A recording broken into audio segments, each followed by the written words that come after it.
The tension in the grand imperial ballroom was palpable.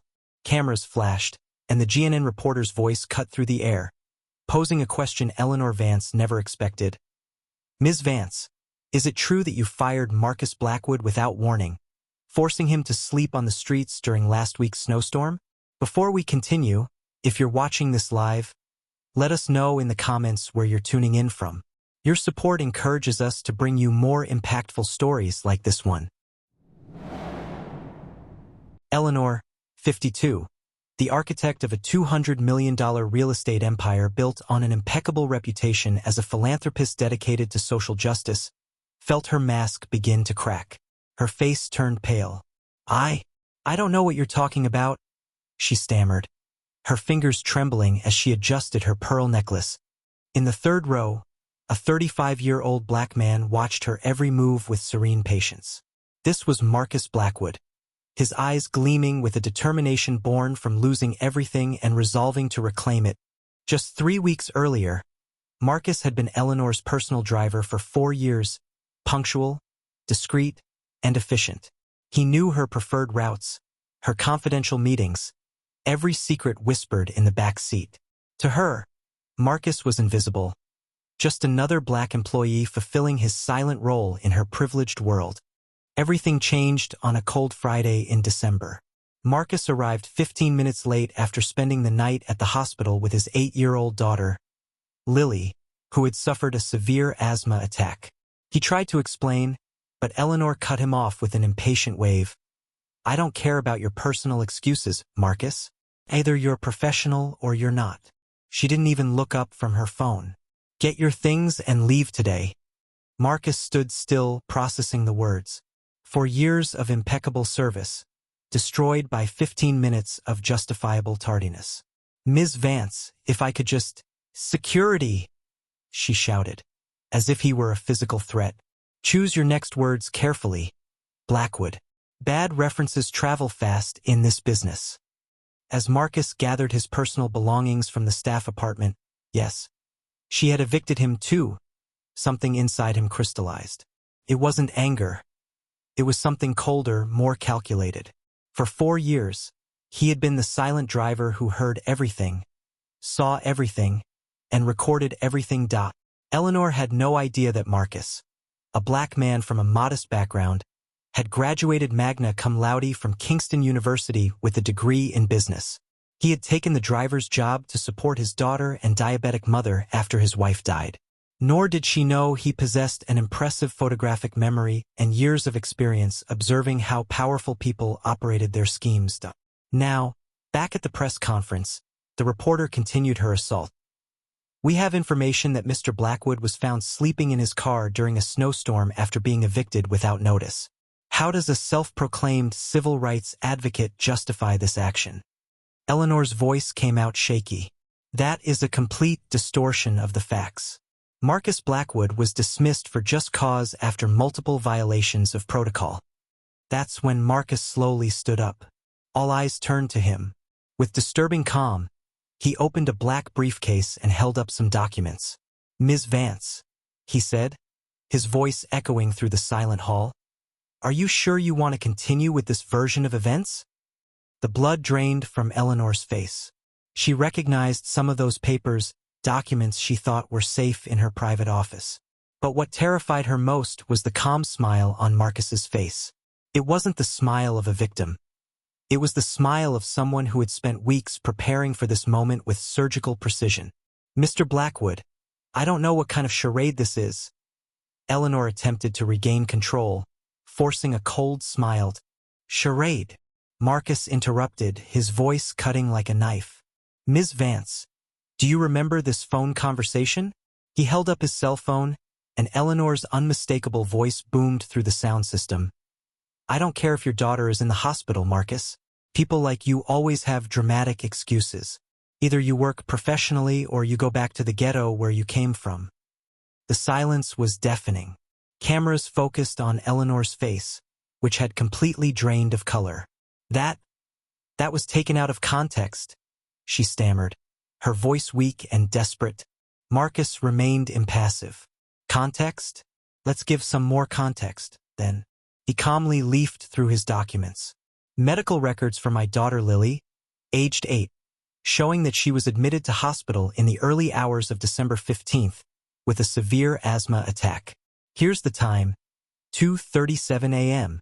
He held the papers up to the cameras. And here, text messages I sent to you informing you of the situation, asking for just 15 minutes to ensure my daughter could breathe before driving her car. Ms. Vance, Marcus continued, do you also remember forcing me to work 17 hours straight on my daughter's birthday because emergencies don't respect sentimental dates? Eleanor tried to stand, but her legs visibly shook. I never said it exactly like that. No, Marcus smiled for the first time, a smile that didn't reach his eyes. Then perhaps I need to refresh your memory with a few more recordings. A GNN reporter, sensing the historic moment, asked, Mr. Blackwood, how did you get all this evidence? Marcus turned to her with the patience of a teacher. When you're treated like furniture for 4 years, people forget that furniture has eyes, ears, and sometimes photographic memory. Eleanor, fueled by desperation and arrogance, made her most fatal mistake. You're believing the word of a driver. I built an empire. I donate millions to charity, and you're going to believe him. The room fell silent. Her mask had finally slipped completely. Marcus nodded slowly. And it is precisely that mentality, Ms. Vance, that has brought you here today. He turned to the cameras, his eyes now revealing the brilliant intelligence Eleanor had chosen to ignore. For 4 years, I was the driver for a woman who considers herself a philanthropist while forcing employees to sleep in cars during snowstorms. A woman who donates millions publicly while denying 15 minutes of understanding to a desperate father. Marcus, we can settle this civilly. I can offer you generous compensation, Eleanor pleaded. Marcus laughed. Compensation? Ms. Vance, you still don't understand. This was never about money. He looked directly at her. Every night I spent sleeping in my car after you evicted me. Every meal my daughter had to skip because I couldn't afford food and medicine. Every tear my mother cried thinking she had raised a failure. All of that gave me time to plan this moment very carefully. Investors in the audience began shifting uneasily, some already texting their law firms. Eleanor's reputation was crumbling in real time. What truly terrified her was realizing Marcus hadn't revealed even half of what was in his briefcase. Eleanor couldn't grasp that the press conference itself was a meticulously orchestrated operation. 3 weeks earlier, dumped in the snow, Marcus had made a decision. Daddy, why can't we go home? Lily had asked. Because sometimes, sweetheart, powerful people think they can walk all over those they consider less important, Marcus had replied. But they forget that underestimated people are the most dangerous. Marcus had spent 2 years documenting every suspicious conversation, every questionable phone call, every discriminatory comment Eleanor made in the back seat. His photographic memory recalled every date, name, and detail of her shady deals. The day after his eviction, Marcus sought out Sarah Jenkins, a GNN investigative journalist. Skepticism turned to genuine interest as Marcus recited specific conversations between Eleanor and corrupt politicians, including exact dates and amounts. Can you prove any of this? Sarah asked. Not only can I prove it, I have recordings, photographs of documents she left lying around in her car, and a memory that has recorded every crime she committed thinking I was deaf and blind, Marcus replied calmly. He slid a folder across the table. This is just a sample.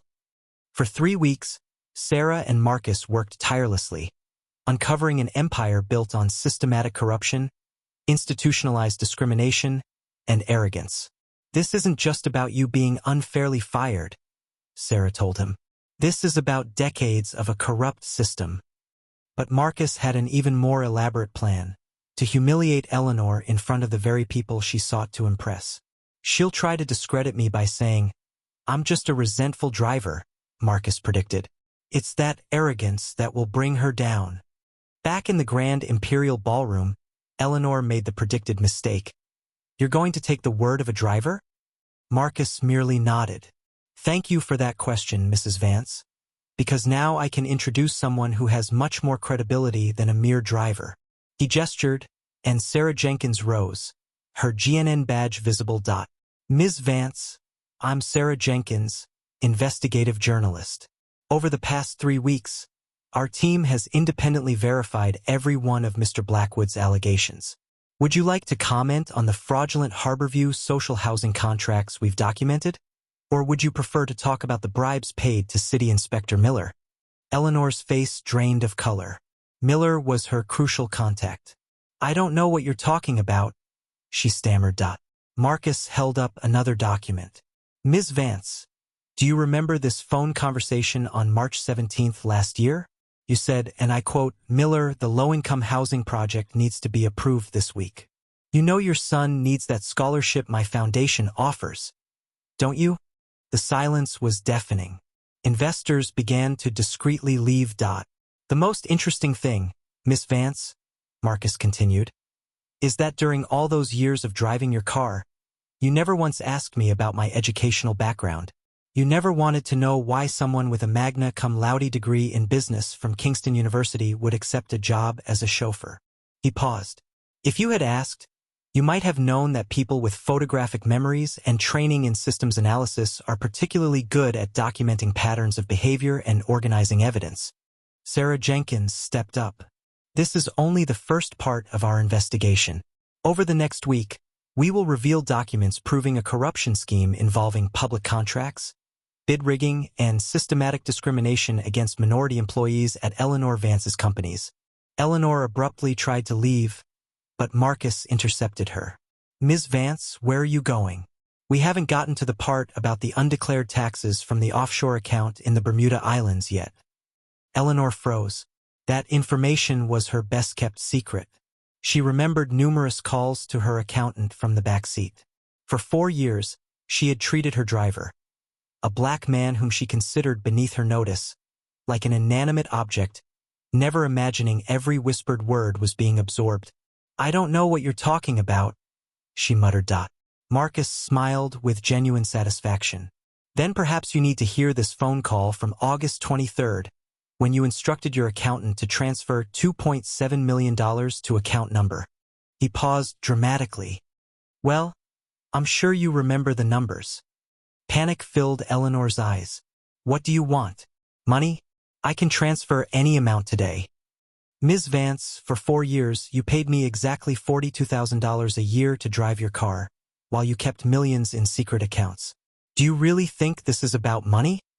Sarah revealed another discovery. Our investigation also uncovered something interesting about the Harborview housing project, the same project where you dispossessed 17 black families using forged documents. Eleanor tried to deny it, but Marcus held up a recording. Eleanor's voice echoed. These people can't read contracts. Use the most complicated language you can find, and they'll sign anything. Marcus, please, Eleanor begged. All arrogance evaporated. We can talk in private. I can make up for all this. Make it up. Marcus turned to the cameras. Ladies and gentlemen, for 4 years, this woman treated me like a piece of furniture. She never asked my full name, never knew I had a daughter, never cared that I slept in my car because I couldn't afford rent after paying my mother's medical bills. He played another recording. Eleanor's voice. These blacks need to learn that they can't just demand equality. They have to earn the right to be in the same spaces as us. Silence followed. Several people in the audience stood and left, visibly embarrassed. That was taken out of context. Eleanor cried hysterically. Marcus nodded calmly. This recording was made while you were on the phone with your sister discussing why you fired 3 black employees in the same week. Would you like me to play the rest of the conversation? Then, Eleanor's phone began to ring incessantly. Text messages flooded in. She looked at the screen, her face drained. My God, she whispered. My investors they're canceling all the contracts. Sarah Jenkins approached the microphone. I must inform you that this press conference is being broadcast live on GNN. So far, it has been watched by over 2 million people. Tears of despair in her eyes, Eleanor turned to Marcus. You've destroyed my entire life. I've built this empire over 30 years. Marcus stared at her with supernatural calmness. Mrs. Vance, I haven't destroyed anything. You built your own destruction over 4 years, word by word, while I drove your car. I just documented it. At that moment, 2 men in suits approached Eleanor. Mrs. Vance, we're with the Internal Revenue Service.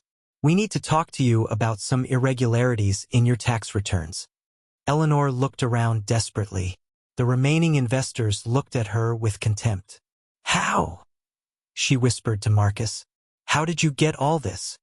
Marcus calmly closed his briefcase and stood. For the first time in 4 years, he looked down on her, not physically but morally. Ms. Vance, for 4 years, you completely underestimated me. You never asked about my education, never questioned why someone with my qualifications would accept being your driver.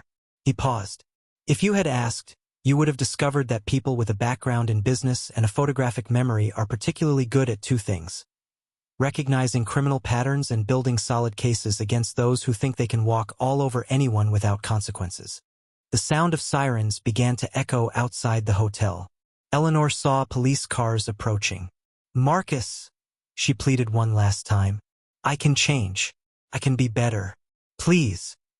Marcus looked at her with a mixture of pity and determination.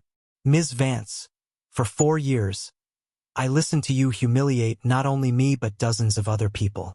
You had 4 years to choose to be a better person. He turned to the cameras.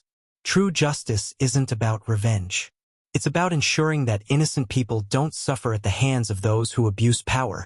As federal agents approached Eleanor with arrest warrants, she finally understood the true extent of her downfall. In a matter of hours, she had lost her company, her reputation, her freedom. Marcus watched as she was led out, handcuffs reflecting camera lights. She was the one who would disappear, while he emerged as a symbol of dignity and strategic intelligence. 6 months later, Marcus Blackwood sat in his new office on the 23rd floor of a Metropolitan Tower skyscraper, looking out at the city. As executive director of the Social Justice Foundation, which he had created with the money from the rights to his story, he had turned his experience into a platform to help other exploited workers. Eleanor Vance, on the other hand, was serving a 5-year sentence for tax evasion and corruption. Her assets were confiscated, her contracts canceled, her reputation destroyed forever. The woman who had once considered Marcus, a black man she thought was insignificant, invisible, was now just a number in the prison system. Dad, do you regret exposing her like that? Lily asked during dinner at his new apartment. Marcus smiled, hugging his daughter. Princess, I didn't destroy Eleanor Vance. I just showed the world who she really was behind her philanthropist mask. True revenge was never about humiliating her. It was about building something better than she ever could. Marcus's foundation had already helped more than 200 workers affected by abusive employers, operating under a motto he had learned the hard way. The best revenge is the success your enemies never thought possible.